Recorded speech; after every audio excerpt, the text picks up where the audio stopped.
Hello everyone, welcome back to our sessions. So today again we'll be discussing about a new topic in Alteryx, and that is one of the most available, most advanced software in the market. Already know that, and it is going to help us a lot doing all our data transformations, data cleaning, increasing our productivity all the time. We can automate a lot of manual processes using Alteryx, and it has tremendously helped us all our in all our domains, all our projects, all the time. And today we'll be discussing another most important thing in Alteryx, that if you're working with big data kind of volume and all that, what should you use? Whether you should use a normal input data tools or in database tools. I have seen people who are using Alteryx for a long time, but they have not used in database, or they are not clear about that where we should use in database or where we should not use in database tools, or what's the difference between normal tools and in database tools. Here, if you see input output, you have input data, output data, and all that. Under preparation, you have formulas, filters, joins, and everything. While if you go to in database tools, you do have the same kind of setup. So you have browse tool, you have connect in database, and you have dynamic input. We discussed these things in the last session. And dynamic output, filter tool, we have formula tool, we have join tool, we have summarize, we have. So we have few of the tools which we have already seen in the normal categories, normal palettes.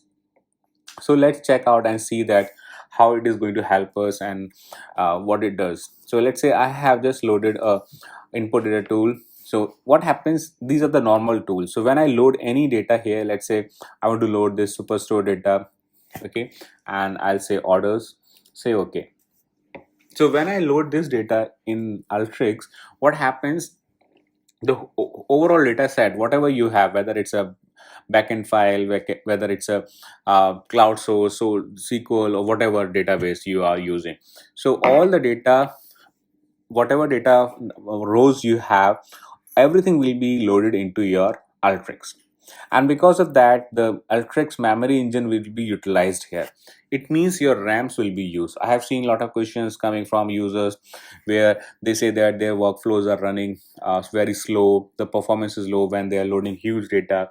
In that case, you should not use input data, because your resources are limited. Your configuration, your RAM, and all those are limited options. In this case, the best way to load data is in database. But obviously, when you get something some advantages, then you might get some disadvantages also. So there are some pros and cons of each of the methods. So here you see we have input data. In this case, we can utilize all the functionalities, everything. We can do almost every kind of calculation and everything.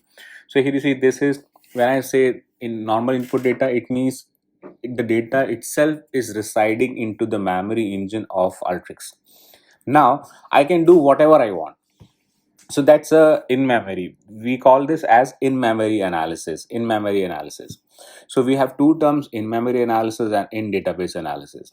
So when you use the normal tools, you are utilizing the in memory capabilities of Alteryx, where you can do any kind of calculations, any transformations, everything. While if you go to in database, you do have the same kind of tools.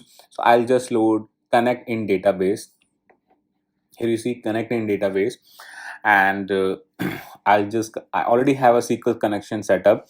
So I'll say SQL server, okay, and here I have adventure works. So I have adventure works here. So I have this database already set up. So we have all these schemas, we have human resources and all that stuff, person, all these things which you might have already seen if you have worked on this database. So what we'll do, we'll just try to load some table, and then we will see that what all will be available. So here I'll just load an employee table, okay, or let's say address table, okay. So this address table I'll load, say okay. So I have just loaded this address table, and I'll just say run for now, okay. So here we have not done setup, so I'll just say SQL I just selected, but I didn't edit that, so I'll just do it again.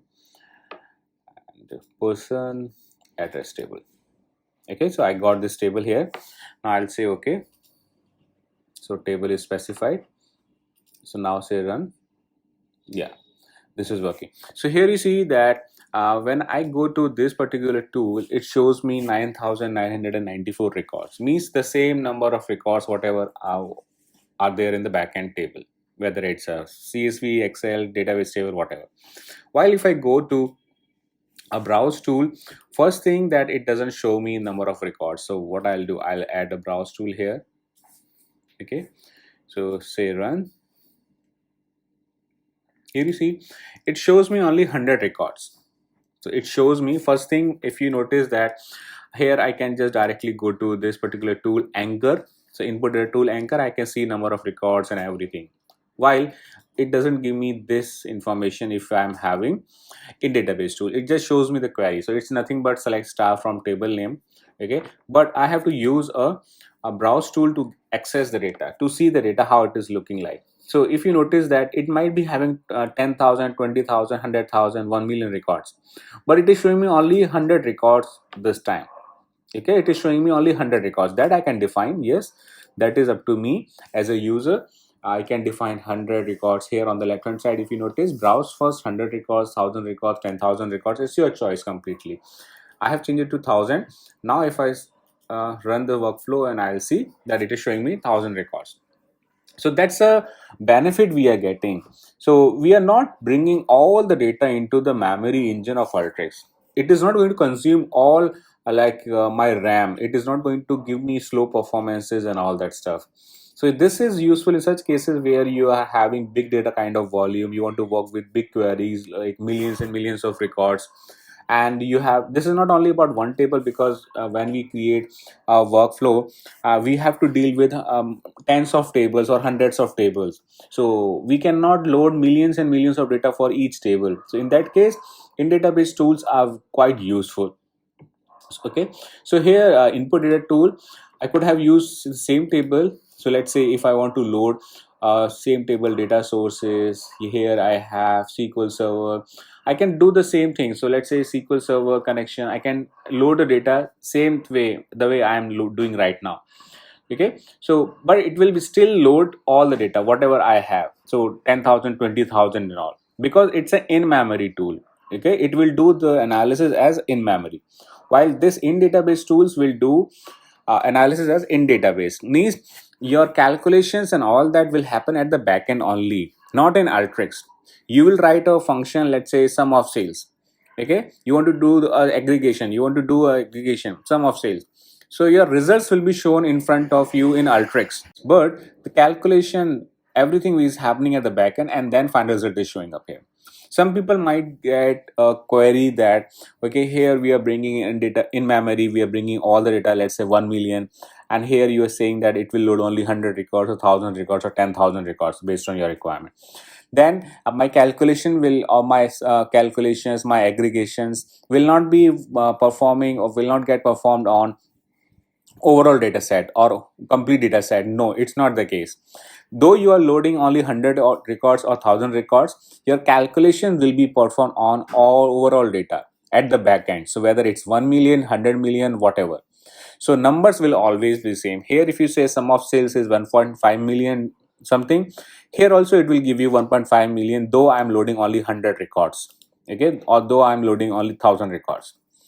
So that's a benefit of using in database connections. But everything has pros and cons. So if you're using in database connections, you cannot do lot of things. Here you cannot do the cross tab and all that. If you see, you don't have cross tab, you don't have a lot of sampling, you don't have multi formulas, okay, all that. But these are the things which we have to live with. So there are, if you're having some advantage, then we have to do a lot of things at the backend itself. So this is just a brief idea about in-memory and in-database tools. We can discuss, and we will discuss these things in detail in coming sessions, like when I'll share the real-time scenarios with you, that how these are useful in day-to-day activities. So that's all from my side. Hope you might have liked it. If you have liked this session, if you learned something new, then do share with your friends, your peers, so that they can also learn something new. Thank you very much. Have a great day.